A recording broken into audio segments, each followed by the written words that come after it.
भी होता है ठीक ही होता है, यानी भगवान जो करता है अच्छे के लिए ही करता है। हमारे साथ जीवन में कई बार ऐसा होता है, जब कोई विषम परिस्थिति आती है तो हम झट से ईश्वर को उलाहना देना शुरू कर देते हैं कि हे भगवान, मेरे साथ ऐसा क्यों किया। लेकिन कुछ समय बाद हमें लगता है कि अगर हमें उस समय ईश्वर ने ऐसे हालातों में ना डाला होता तो हम कामयाब नहीं हो पाते। एक भगत हर रोज मंदिर आता, श्रद्धा भाव से मंदिर में पूजा पाठ करता, उसे साक्षात प्रभु के दर्शन होते थे। एक दिन कहने लगा कि प्रभु, आप दिन रात यहां खड़े रहते हैं, ऐसा करें कि आप घूम फिर आए, मैं आपके स्थान पर यहां खड़ा हो जाता हूं। भगत के बार बार आग्रह करने पर भगवान बोले, चलो ठीक है, लेकिन तुम चुपचाप यहां खड़े रहना। कोई भी भगत आकर कुछ भी विनती करे या पुकार करे, तुम कुछ भी सही गलत होते देखो, लेकिन फिर भी तुम्हें चुप रहना है। मैंने मंदिर में आने वाले हर भक्त के लिए उचित प्रबंध पहले से ही किया हुआ है। भगवान भगत के आग्रह पर भगत को अपने स्थान पर खड़ा कर स्वयं चले गए। कुछ समय बाद एक धनवान सेठ मंदिर में आया और कहने लगा कि प्रभु, इस बार भी मुझे धंधे में फायदा हो, ऐसी कृपा कर देना। ईश्वर को फरियाद कर जैसे ही जाने लगा, उसका पैसे से भरा पर्स मंदिर में गिर गया। भगवान के स्थान पर खड़े भगत के मन में विचार आया कि इसे रोक कर बता दूं कि तुम्हारा पैसों से भरा पर्स गिर गया है, लेकिन उसे भगवान की बात का स्मरण हो आया कि तुम जो हो रहा है केवल देखोगे, बोलोगे कुछ भी नहीं। धनवान सेठ के बाद मंदिर में एक गरीब व्यक्ति आया जिसकी पत्नी बहुत बीमार थी। वह ईश्वर से प्रार्थना कर रहा था कि प्रभु, मेरे पास पत्नी के इलाज के लिए पैसे नहीं हैं, कुछ ऐसा चमत्कार करो कि पैसों का इंतजाम हो जाए। उसी समय उसकी नजर धनवान सेठ के गिरे हुए पर्स पर पड़ी। उस गरीब व्यक्ति ने पैसों का पर्स उठाया और उसमें पैसे देखकर कहने लगा कि प्रभु, आपकी लीला अपरंपार है। इधर मैंने आपसे विनती की, उधर आपने चमत्कार कर भी दिया। वह गरीब व्यक्ति ईश्वर का धन्यवाद कर मंदिर से चला गया।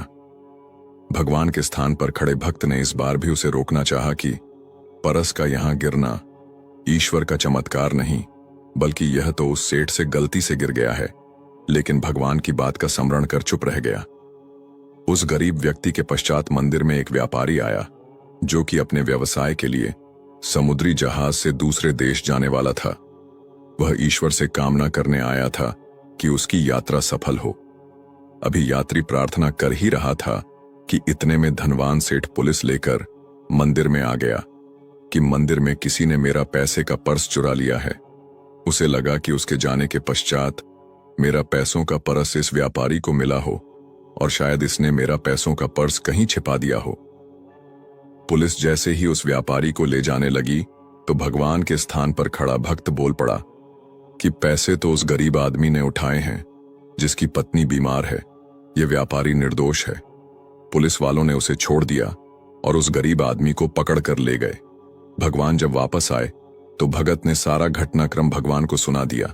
उसे लगा कि भगवान उसे इस कार्य के लिए शाबाशी देंगे, लेकिन भगवान कहने लगे कि मैंने तुमसे कहा था कि तुम चुपचाप जहां खड़े हो खड़े रहना, लेकिन तुमने सच्चाई बताकर सब गड़बड़ कर दी। वह धनवान सेठ लोगों को लूटकर और उल्टे सीधे तरीकों से धन अर्जित करता था। अगर उस गरीब की पत्नी का उसके पैसों से इलाज होता तो अनजाने में ही सही उसे उसका पुण्य मिलता। दूसरा, इतने पैसों खोने से उसकी धन संपदा में कोई फर्क नहीं पड़ता। उस गरीब के लिए वह धन बहुमूल्य था। इससे उसकी पत्नी भी इलाज करने से उसकी जान बच जाती और कुछ दिनों के लिए उसके घर का राशन पानी भी चल जाता। तुम्हारे कारण वह गरीब आदमी अब जेल में रहेगा और उसी की पत्नी का इलाज करने में भी कठिनाई जाएगी। उस व्यापारी को आज समुद्री जहाज से यात्रा करनी थी, लेकिन आज समुद्र में तूफान आने वाला है। जिसमें वह यात्रा करने वाला था वह जहाज डूबने वाला है। अगर वह आज जेल में चला जाता तो सफर नहीं कर पाता और समुद्र में डूबने से बच जाता। सबूतों के अभाव में कल पुलिस उसे छोड़ देती। तुमने सब गड़बड़ कर दिया। अब वह भगत अपनी गलती पर पछताने लगा और सोचने लगा कि सच ही कहते हैं कि भगवान जो भी करता है अच्छे के लिए ही करता है।